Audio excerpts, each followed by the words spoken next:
Hey everyone, welcome to the DVD Fiends. It's Thursday, and I'm your new fiend here, Foz. A little bit about me. You can find my personal page over at youtube.com/FozRotten, and on there you will see my audition video that I did to get on here. I've been, a fan of the guys for a while, and I appreciate all the positive comments, all the great feedback I got from everybody. It's really made me feel welcome here. I can't wait for this video to get out there and to officially be part of the guys here. I play in a band here in West Virginia. We're also called Foz, after my nickname. You can find us over at myspace.com/FozRotten. I'm sure I'll have all the links over on the sides and everything. But yeah, again, thank you to everybody who, who watched my videos, enjoyed them, and allowed me to get on here and now talk to all you new people. Let's get right into this. So for Thursday, I figured I'd start off with a bang. I wanted to do something I really enjoyed, and this is a new film that came out Tuesday called Grace. Now, I remember hearing about it being at Best Buy, like a Best Buy exclusive deal for about a month now, but I don't have one near me, so I didn't know. I work at a movie gallery, so we just got ours this week, and it went on sale Tuesday, and today will be Thursday. So if you haven't seen this yet, go out and rent it. Most stores will at least have a couple copies. I know we got two, and this is one of them. Anyways, this film, wow. It honestly, talk about a dense film.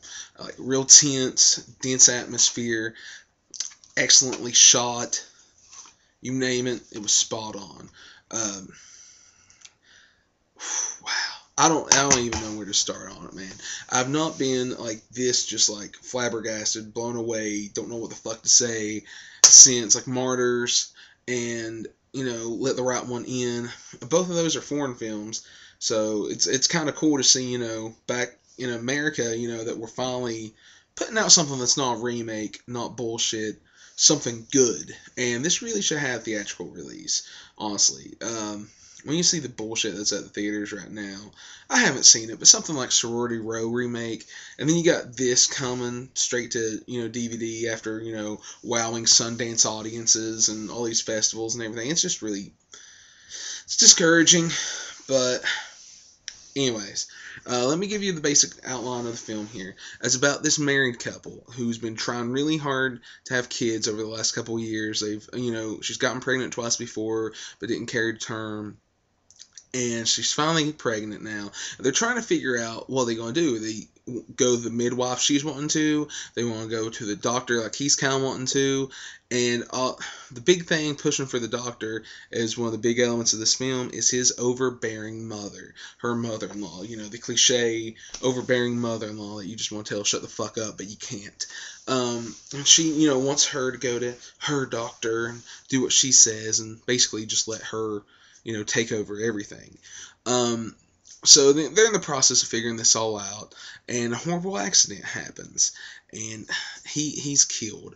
That doesn't really give anything away. I apologize if that was a spoiler for anybody. That really wasn't a major thing in it. It's a thing that sets off the rest of the movie, but it was a major spoiler. Sorry.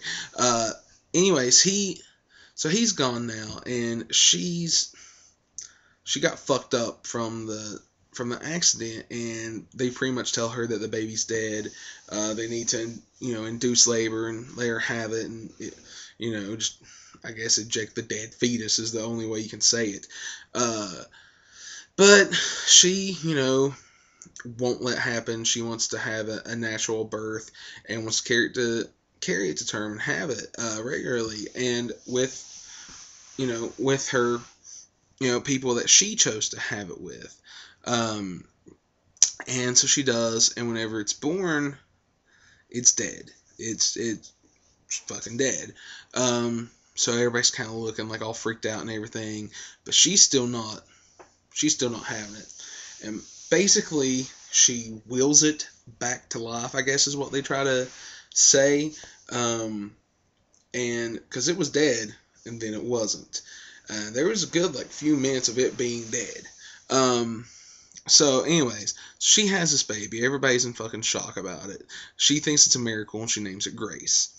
She brings it back home, and even though their lives have been affected by, the husband dying and everything, it brings, her birth is, like brightens back up their life, rejuvenates her and everything. She comes back to the house. You see the bright colors of the house, straight out of like a Sears catalog. Everything's, bright yellows, whites, and everything. And after a while, she starts to figure out there's something wrong with the baby. When she's like feeding it, breastfeeding it, it's not the milk that's coming. It's like fucking gumming at her tit until it gets basically blood. Well, blood. And she's freaked out by this because she's a vegan. Her whole life, kind of hippie-esque, real down to earth. She, doesn't eat meat or anything, hates the sight of blood, all that. And she's starting to realize slowly that something's up with this baby, and it needs blood. At this point, you can just see her deteriorating. It's literally eating away at her. Her mind is fucking going. She looks haggard, she's anemic from all the blood's taken away from her. And you can just totally tell by the way they did this film, it went from bright colors to now this darkness is overtaking this house. So her bright life, and joy is just going dark. So, in that way, it's spot on storytelling. You can't get any better than that. And there are some really cool things thrown at you in this. Basically, her midwife, you could tell the whole time there was like something between the mom and her and the midwife that helped deliver the baby. And you can pretty much, after about a little bit into the film, figure out that they used to go out. And then you start realizing, okay, so this woman who wanted this baby so bad, not only, tried fucking hard for a while with her husband, but she changed up her whole lifestyle. She left the woman she loved to be with a man to have a baby.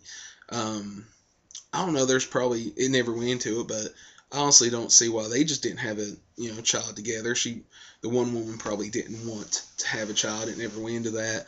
But you get kind of that feeling that this woman wanted a baby so bad, she changed up her entire life. And to me, I want to see more about that. I want to see more about the relationship of her and her husband. Because I don't want to think that, he was just some schmo that she married. You can tell that she was way more concerned about the baby than him. But he seemed like a cool guy. And it's sad that he died. I want to know more about that. Did he even realize that what her main focus was in life was to have this baby and how hardcore she was going for it? So anyways, knowing that, you figure that out, that she's changed up everything in her life to have this kid. And now that it's wanting blood, she'll do anything to fucking keep it happy, keep it alive. And so this once, vegetarian vegan woman does, the obvious and starts, bringing it blood whatever way she can. And I won't go too much more into it than that. You can pretty much figure it out yourself. But it's an awesome, cool baby zombie film. There's no other better way. It's a baby zombie film. And the ending leaves you fucking like, ah! That was the ending for me. I won't say what it is, but trust me. The whole fucking movie leaves you in all moments like that. I can't describe it. Just do that face. But yeah. I fucking loved it. And I would give it like 5 out of 5. So anyways, check it out. Check out the trailer online here on YouTube. Go rent this. Go buy it. Grace. I guarantee you will not see a more disturbing American horror film this year, next year, and a fucking long time. Anyways, thank you all for having me. I'm Falls. I'll see you next Thursday night.